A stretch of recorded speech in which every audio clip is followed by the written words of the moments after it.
पुण्याच्या अनेक विषयावरती चर्चा झाली असेल, विमानतळाच्या विषयावर खास करून तुम्ही बोलला. पुणे पुरंदर विमानतळ हा विषय अत्यंत महत्त्वाचा आहे, कारण आपण या विमानतळाचा किती विस्तार केला तरी देखील पुणे हे एअरफोर्सचं अतिशय महत्त्वाचं ठिकाण आहे आणि या विमानतळाचा उपयोग सातत्याने एअरफोर्सला करावाच लागतो. त्यामुळे विस्तार केला तरी पुण्याला एक फुल फ्लेज एअरपोर्ट असणं फार गरजेचं आहे. म्हणून मागच्या काळापासून आम्ही पुरंदरला हे एअरपोर्ट व्हावं अशा प्रकारचा आमचा प्रयत्न त्या ठिकाणी होता.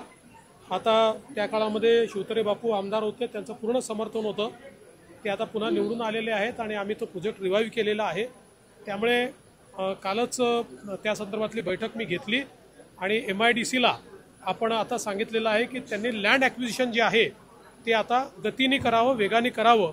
त्या संदर्भातले सगळे आपण जे काही आदेशात ते दिले. नदी जोड प्रकल्पासंदर्भात सांगितलं तुम्ही, 4 नदी जोड प्रकल्प आहेत ते आणि रस्त्यासंदर्भात ते मुळामध्ये महाराष्ट्रामध्ये विदर्भ असेल, उत्तर महाराष्ट्र असेल किंवा आपला जो काही मराठवाडा असेल, या ठिकाणचा दुष्काळ संपवण्याकरता आपण 4 नदीजोड प्रकल्प हातामध्ये घेतलेले आहेत आणि त्या संदर्भातली प्राथमिक टेंडर्स देखील आपण काढलेली आहेत. अर्थात या प्रकल्पांना वेळ लागणार आहे, पण एकदा हे प्रकल्प केले तर महाराष्ट्र आपण कायमचा दुष्काळमुक्त करू शकतो. पुण्याच्या कायदा सुव्यवस्थेचा प्रश्न आहे. येरवडा भागात परवा दिवशी तरुणीची हत्या झाली, कोयता गॅस नाही. त्याचा फायदा झालाय. जलयुक्त शिवार योजना जी आहे तुमच्या कार्यक्रमामध्ये लोकप्रिय झाली, त्याचा फायदा झाला असं जलतज्ञांचं म्हणणं आहे की पुन्हा एकदा तुम्ही मुख्यमंत्री झालेला आहात ते योजना राबवा. निश्चितपणे जलयुक्त शिवार या योजनेचा फायदा झाला असल्यामुळे ज्यावेळेस पुन्हा आमचं सरकार माननीय शिंदे साहेबांच्या नेतृत्वात आलं त्यास आम्ही जलयुक्त शिवार टप्पा 2ची सुरुवात केली. तो टप्पा 2 आमचा 2.5 वर्षाचा होता, तो आता संपतो आहे. आता टप्पा 3 आम्ही लॉन्च करतो आहोत की ज्या टप्प्या 3मध्ये आम्ही पुन्हा एकदा हे जे काही अगदी पहिल्या वर्षी जलसंधारणाचे जे स्ट्रक्चर्स केले त्याच्या रिपेअर्सपासनं तर जलसंधारणाचे नवीन जे काही आयाम आहेत आणि जलसंधारण प्लस आपण म्हणू शकतो, म्हणजे अगदी पीक नियोजनापर्यंत अशा प्रकारच्या विविध टप्प्यांचा विचार करून आम्ही हा 3रा प्रकल्प लॉन्च करतो.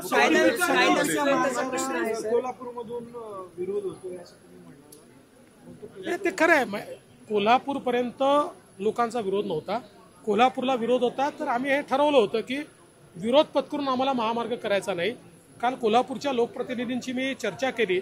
त्यांनी सांगितलं की तुम्ही जर नवीन अलाइनमेंट्स काही शोधल्या तर आम्ही त्याच्यावर विचार करू शकतो. त्यामुळे आम्ही प्रयत्न करू नवीन अलाइनमेंट शोधायचा. अधिकाऱ्यांना तुम्ही टार्गेट दिले 100 दिवसात, प्रत्येक म्हणजे कामाला लागले, वेगाने दिसत आहेत. काय नेमकं असणार आहे त्याच्यामध्ये, कशा पद्धतीने पुढे वेगाने सगळी कामं होणार आहेत? पुण्यामध्ये बरीच कामं अजून सुद्धा प्रलंबित दिसत आहेत. प्रत्येक विभागाला एक कार्यक्रम आम्ही हातात घ्यायला लावला की 100 दिवसात तुम्ही काय करू शकता. त्या प्रत्येकाने त्यांचं प्रेझेंटेशन केलेलं एक डॉक्युमेंट आम्हाला दिलेलं आहे, त्याच्यावर ते काम करतील. याच्या व्यतिरिक्त प्रत्येक ऑफिसने काही 6-7 कामं मिनिमम करायची आहेत.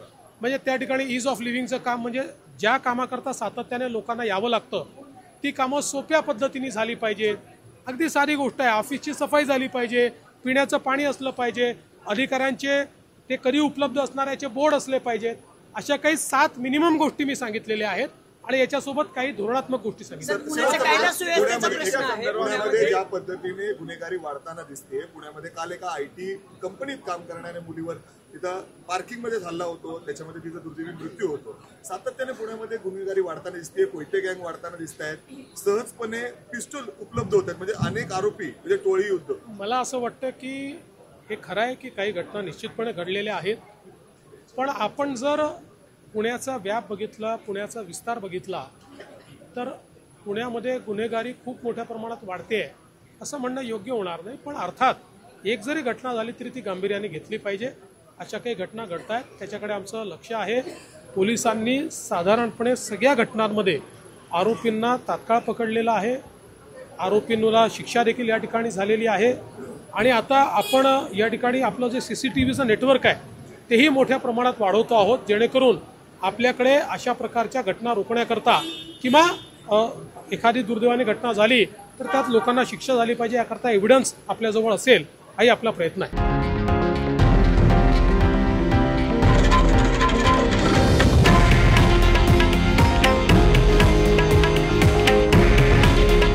हे आहे देशातील नंबर 1 न्यूज नेटवर्क आणि आपण पाहत आहात TV9 मराठी. काळजी तुमची, हित महाराष्ट्राचं.